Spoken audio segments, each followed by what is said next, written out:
Hey everyone, it's Megan here with another Mondays with Megan tech tip for you. We're going to continue in our Teams series, so if you want to become a Teams expert, stay tuned.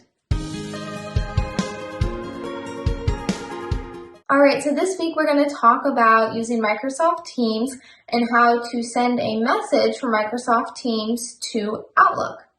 Simply hover over the message you want to share to Outlook, click the ... for the drop-down menu, and then click Share to Outlook. This is a great resource if something comes up in an email chain where you need to reference a Teams message. You can send it directly from Teams to Outlook.